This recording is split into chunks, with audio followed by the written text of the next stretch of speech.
David Savage, aka Diz, and this is The Force Always. Okay, welcome once again.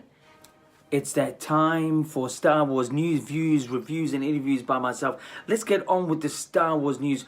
What a confusing week this has been. A YouTube channel announced exclusively that the spin-off films for Star Wars is on shutdown technically. That was a YouTube channel. Then ABC America had announced that no, the spin-off films are not in shutdown technically. So really confusion has reigned supreme this week in what has or what is shut down. We don't know, but just keep rocking. That's what I say. We'll probably get official announcements from StarWars.com, so just watch that side. To more news, Solo, A Star Wars Story is coming to an end worldwide in cinemas, so go and see it if you still want to see it, because it's out there, it's worth seeing on the big screen. I gave it 9.1 out of 10, still to this day. I've seen it 7 times. And I think it's great. I don't know what the confusion with this film is being so bad, typical or boring or like we didn't need this. Just go and enjoy it. It's fantastic. Anyway, so to more news, Solo DVD layouts have been sort of hitting the web, so check that out. Solo on DVD, 4K, Blu-ray, and digital will be coming in the months ahead. There's not an official date release, but worldwide release dates yet, but when I get those, I'll let you know. To more news, can you believe the original DL-44, which is Han Solo's gun, in Return of the Jedi, fetched more than $500,000. That's right, $500,000. Now, I think that's American. If that's American, in Australia, that would be just under $1 million. I mean, just for the DL-44 Solo, Han Solo original gun from Return of the Jedi has fetched more than $500,000. I think that's American. My goodness, that is insane. But anyway, so that's the Star Wars news for this time around. Let's get into the views. So views. It's not my predictions. It's not my YouTube count on other people or myself or whatever. It's all about my story ideas. And I've been talking about Episode 9, as that's the next film down the track, which is a good year and a half away, which I think is a good time period for this thing to stop, or this upheaval with the Star Wars fans. But I think that Episode 9 needs to have a script that is seriously iconic. And what I mean by that, each element needs to have a really good tie-in. Tie-in is the big part of Star Wars that's missing. And what I mean by tie-in, the best way I've ever seen tie-ins was if you look at the original Back to the Future trilogy. The way Back to the Future 1, 2, and 3 work together, the tie-ins to each of those films was not just amazing. And especially for the time period when special effects and ideas like that were just not around, it just really supports each other in the watching the film.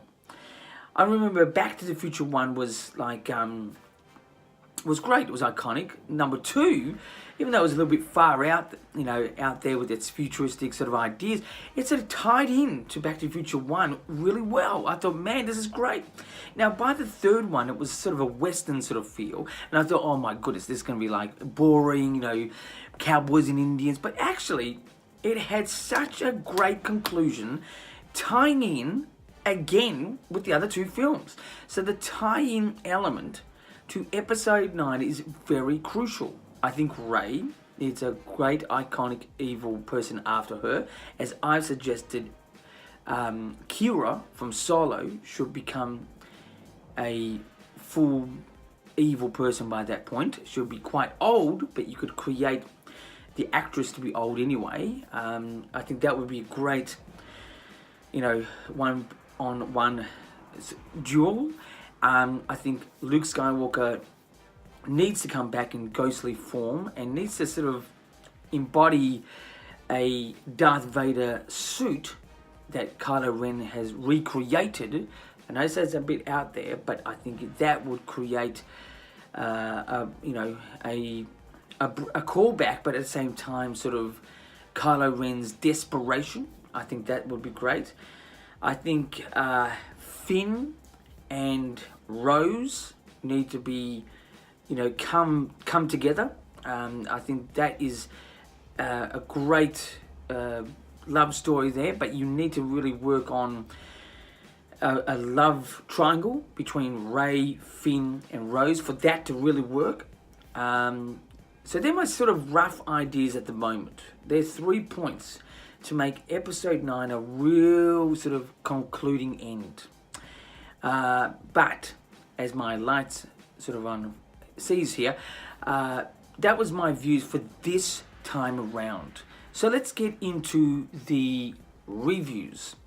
Reviews this time around is, unfortunately, in the last week, we've had a YouTube channel and an ABC, which is an official free-to-air TV type channel, come to confusion in the spin-offs for Star Wars have stopped or started or on pause. We don't know.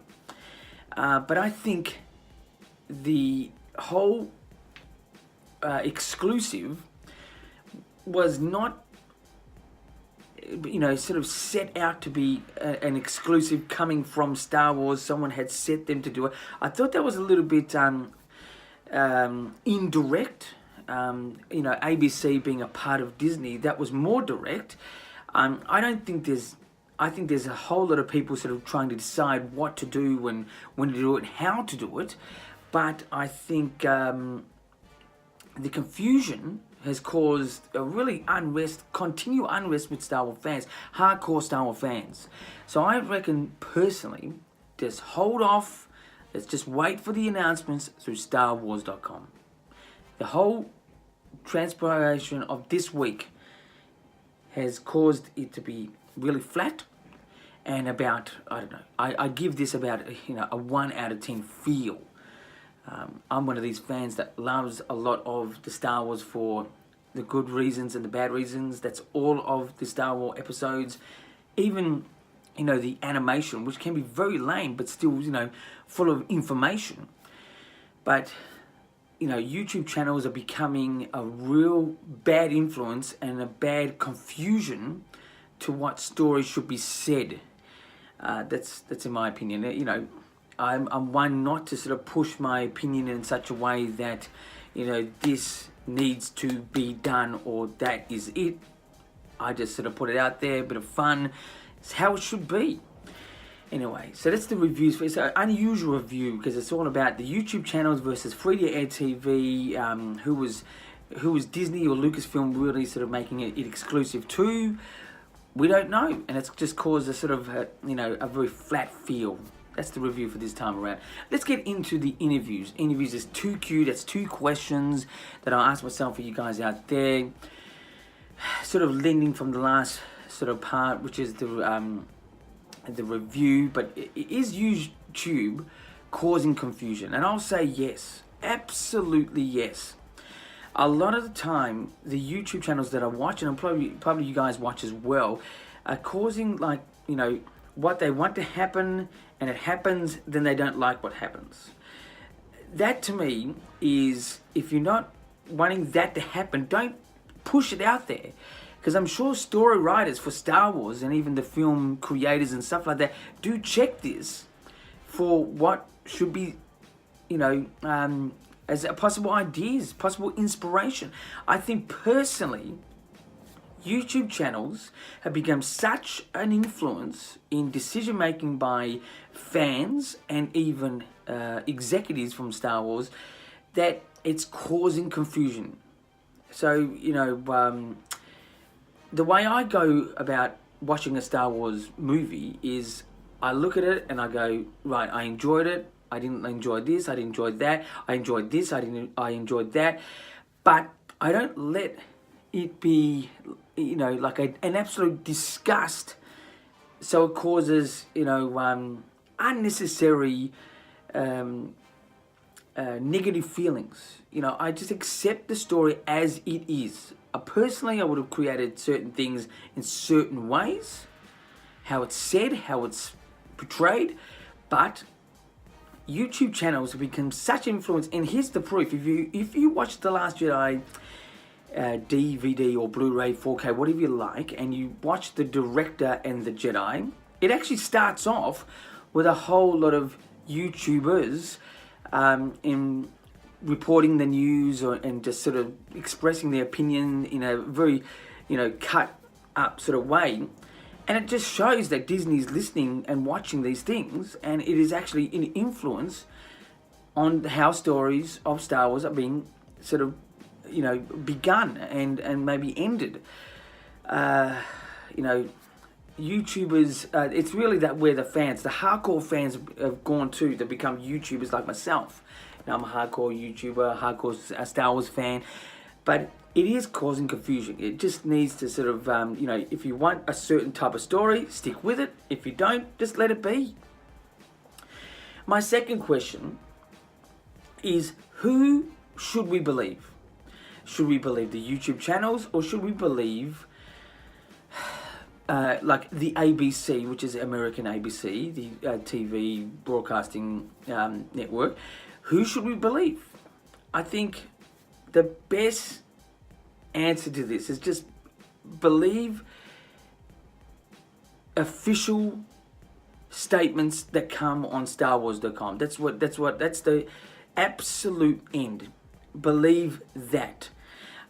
Even though they may go against what they initially have said or stated, that's where you get the official word, StarWars.com, as far as I'm concerned. Not ABC, not YouTube channels, but that. Not even this YouTube channel. Not even the big ones that get like massive hits. I mean, I know I'm pretty low on the hits, but it doesn't matter. I'm a hardcore Star Wars fan, and I'll keep rocking. Anyway, so that's the answer to the question. Who should we believe? It's at StarWars.com. If they go against their word, well, they've gone against their word. What can we do? That's my opinion. More on this upheaval in future episodes, but it's just a sort of fairly brief Star Wars news, views, reviews, and interviews this time. Please be a patron of mine. Help support the channel. Even though if you don't want to be a patron, it's fine. I'll be still rocking this channel. Subscribe to the channel, like, share it, repeat it if you want for the detail. Send me a message to YouTube, Instagram, Twitter. I've got all my information there for you. And as I say, until the next time, keep rocking.